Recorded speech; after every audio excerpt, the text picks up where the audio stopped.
Okay, so you want to own a car dealership. Prime real estate on the highway.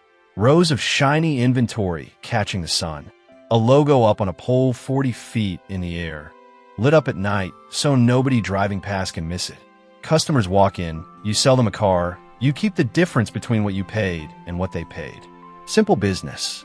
Except here's the strange part. On the vehicle itself, the actual car sitting on your lot with your name on the windshield sticker, you are barely making any money at all. The average new car dealership in America runs a net profit margin of 1 to 3%. Grocery stores make more than that. And yet the same industry pulled in over $1.3 trillion in sales last year. And the people who own these franchises are some of the wealthiest operators in retail. So if the car isn't the business, what is? That's what we're actually going to break down today. Let's start with a number that surprises almost everyone. According to NADA, the National Automobile Dealers Association, the average gross profit on a new car sale sits at around $1,959. On a $30,000 vehicle, that's a gross margin of roughly 3.9%. Gross, not net. Before rent, before staff, before the lights are even on. Here's what nobody tells you when you're standing on that lot admiring the showroom. The sticker price where you're watching play out between dealerships. The rebates that will beat any price. The manager who has to check with his boss 3 times before you're allowed to leave. All of it is being fought over a margin so thin that a single mistake can wipe it out entirely. So why would anyone build an empire on a margin that thin? Because the car itself was never supposed to be where the money lives. It's the entry ticket, everything that happens after the sale, and everything that happens while the car is just sitting there unsold is where the real economics kick in. Here's the part that breaks people's brains. A dealership doesn't own most of its own inventory. When a new car arrives from the manufacturer, the dealer doesn't pay cash for it out of the bank account. They borrow it through something called floor plan financing, a revolving credit line specifically for buying inventory. That loan starts accruing interest the second the car rolls off the truck. A typical new vehicle costs a dealer somewhere between $15 and $30 a day, just in interest, whether it sells or not. Let's do the math on what that means. A car that sits on the lot for 60 days, which happens constantly, especially with less popular trims and colors, has quietly cost the dealer somewhere between $900 and $1,800 before it's sold to a single customer. This is why dealerships get aggressive, genuinely, sometimes irrationally aggressive, about clearing certain vehicles by the end of the month or the quarter. It isn't a sale for your benefit. It's a race against a floor plan interest clock that never stops ticking on every single unit on the lot, all at once. The lot isn't just inventory. It's a debt clock with a paint job. But manufacturers know this, and they built in a countermeasure most car buyers have never heard of. One that changes the entire economics of what a new car actually costs the dealer. It's called dealer holdback. Remember the invoice price, the number dealers love to show you, the one framed as their honest, rock-bottom cost? It isn't their real cost. Baked into that invoice, quietly, is an amount called holdback, typically 1 to 3% of the vehicle's MSRP or invoice price, depending on the manufacturer. On a $40,000 vehicle at a 2% holdback, that's $800. The dealer pays the full invoice price up front, usually through that same floor plan loan. Then, once the car sells, the manufacturer quietly sends a check back, regardless of whether the car sold at full sticker or $500 over invoice, as a great deal. The dealer's real cost on that $40,000 car was never $37,500. It was $36,700.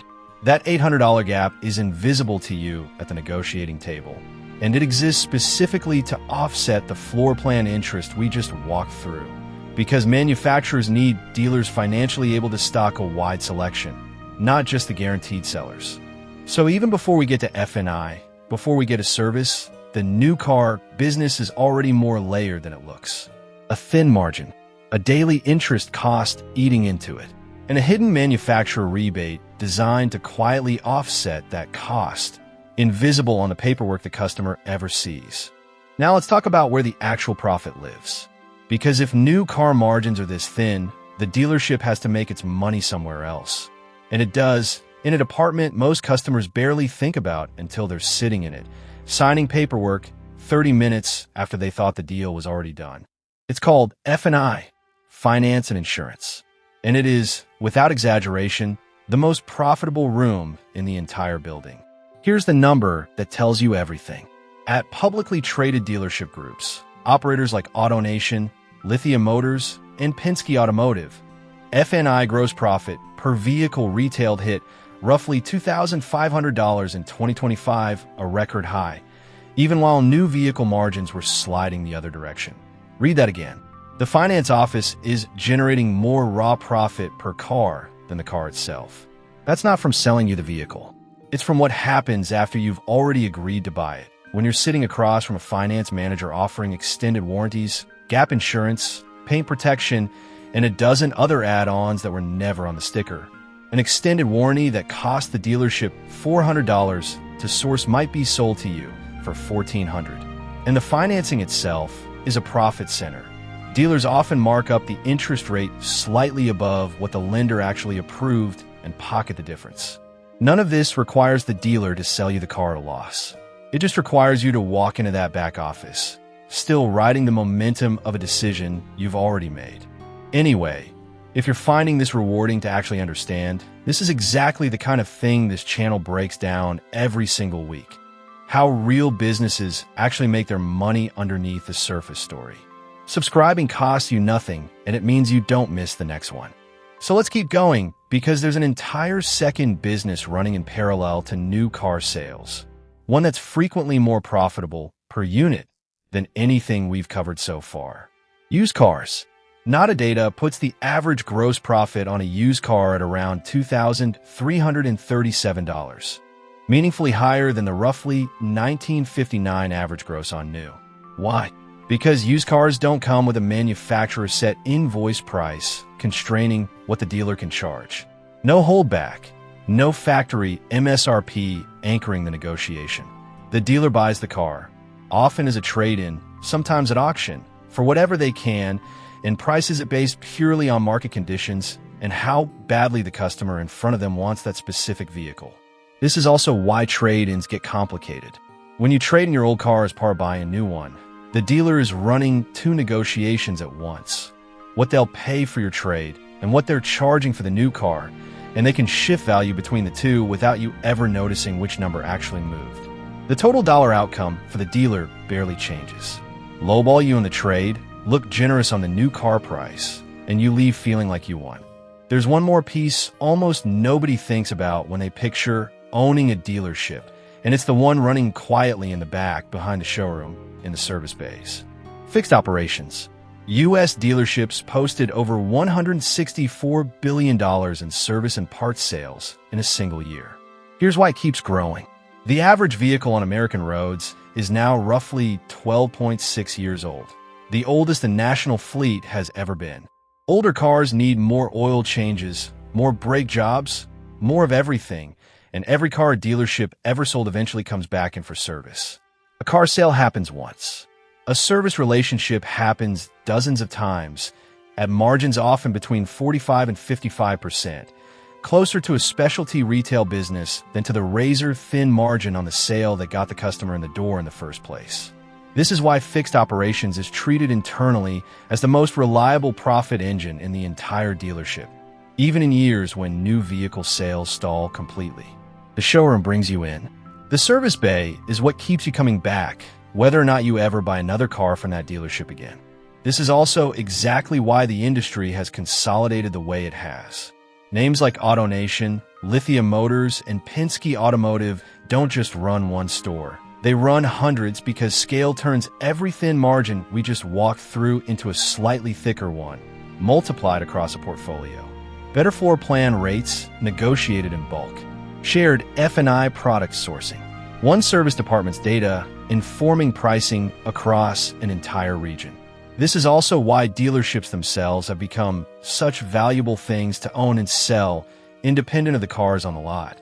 What the industry calls blue sky value, the premium a buyer pays for the earning power in a manufacturer relationship, not the inventory. The cars are just what's parked on top of the actual asset. So when you walk onto a car lot and see rows of gleaming inventory under stadium lighting, understand what you're actually looking at. Not the business, the bait. The real business is running quietly behind it. In a finance office extracting more profit per car than the car itself. In a service bay that will collect from you for the next decade. In a manufacturer rebate you'll never see on the paperwork. And in a floor plan interest clock ticking on every single vehicle, whether it sells today or sits for 2 more months. The showroom sells you the car. Everything else sells you the dealership. And this pattern, a business that looks like it makes its money one way, while the real profit engine runs quietly in the background, isn't unique to car lots. It shows up in one of the most nostalgic, most misunderstood businesses in retail. Walk into any multiplex on a Friday night, and you'd assume the movie studio and the theater are splitting the box office fairly down the middle, making their money the same obvious way. They're not even close. There's a contract clause buried in nearly every film release that determines exactly how little of your ticket price the theater actually keeps. And it explains why a $7 bucket of popcorn isn't greed. It's survival. That's the next one. The economics of owning a cinema.